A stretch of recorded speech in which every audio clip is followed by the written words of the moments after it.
Olá pessoal, vamos mais uma vez conversar aqui sobre poesia. Poesia da melhor qualidade, poesia de Pablo Neruda. E esse vídeo bem que poderia chamar a poesia perigosa de Neruda. Mas como a poesia pode ser perigosa? Para muita gente a poesia é coisa de criança. Não para Pablo Neruda. No seu livro Confesso que Vivi, ele narra uma experiência que aconteceu com ele na Guatemala.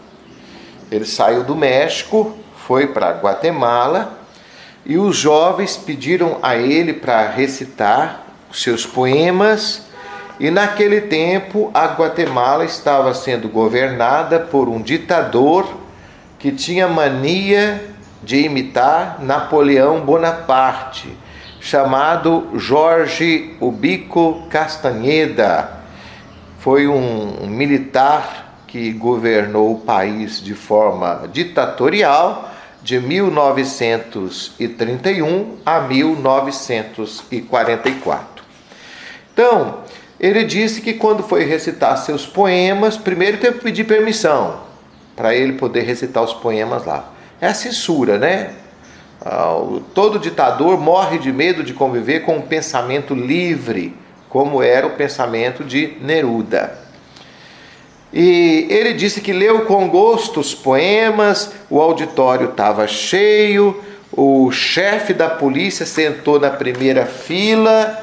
E só depois que acabou de recitar suas poesias, ele ficou sabendo que se o chefe da polícia se levantasse, incomodado com a poesia, tinha 4 metralhadoras apontadas na sua direção. Ele ficou sabendo disso depois. Mas apesar dessa censura, tudo correu bem, ele não sofreu nada aí.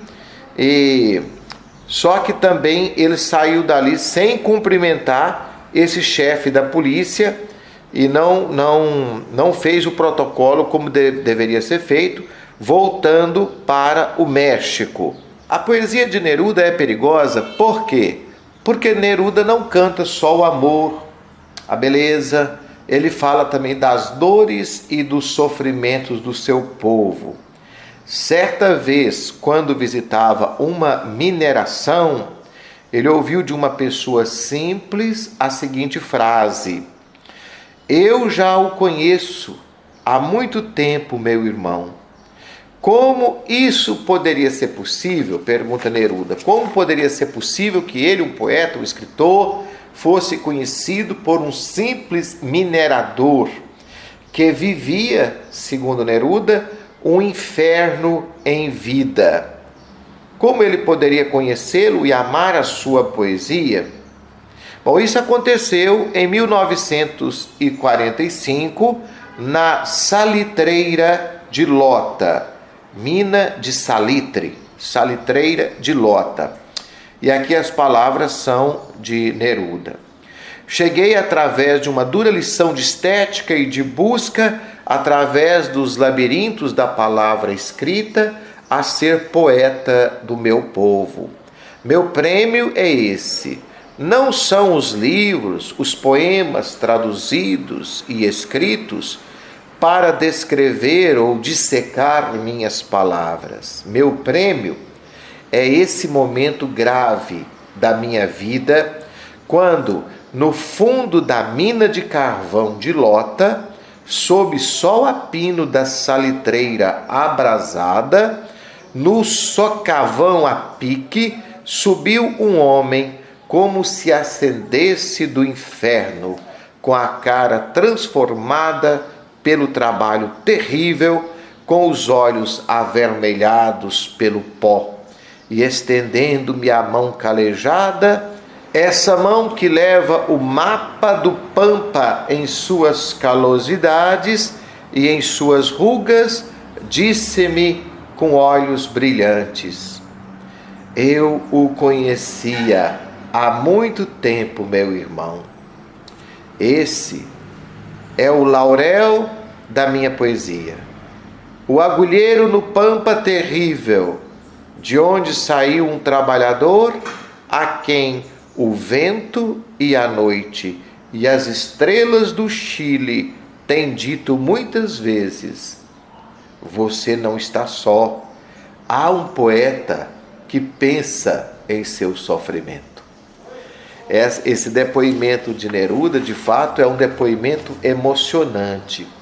É um poeta, é um escritor, é um homem famoso, mas que preocupa de trazer para o interior da sua poesia os deserdados da história.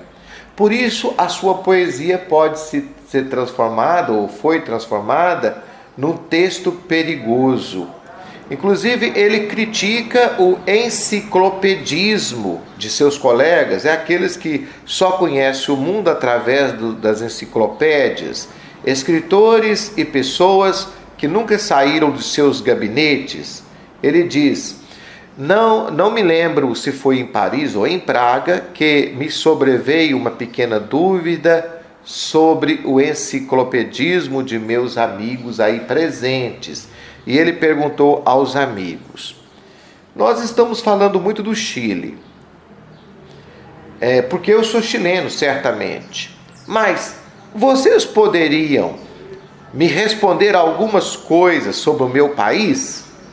Por exemplo, em que veículos quais os veículos nós usamos no Chile? Elefante? Automóvel? Trem? Avião? Bicicleta? Camelo ou trenó? Claro. Ele está questionando aqui o pessoal que fala sem saber o que está falando, né? E a resposta que veio foi de elefante. Então, em Praga ou em Paris, aqueles que escreviam sobre o Chile pensavam que o veículo de transporte no Chile era o lombo de elefante. Por isso ele critica o enciclopedismo, que é essa pessoa que sabe somente a partir dos livros, sendo que no Chile não tem nem elefante e nem camelo.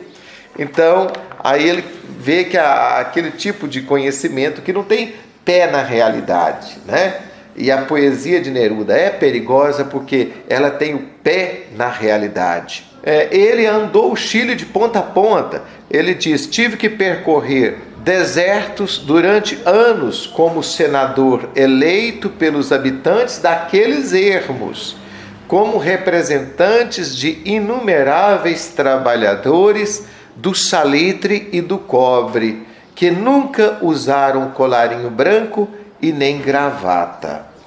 A poeira da estrada, o soluço dos pobres, o encanto das mulheres, os segredos do mar, o cheiro da terra, foram os ingredientes da poesia desse poeta de céu aberto. Talvez por isso a sua poesia tenha ganhado ares de eternidade.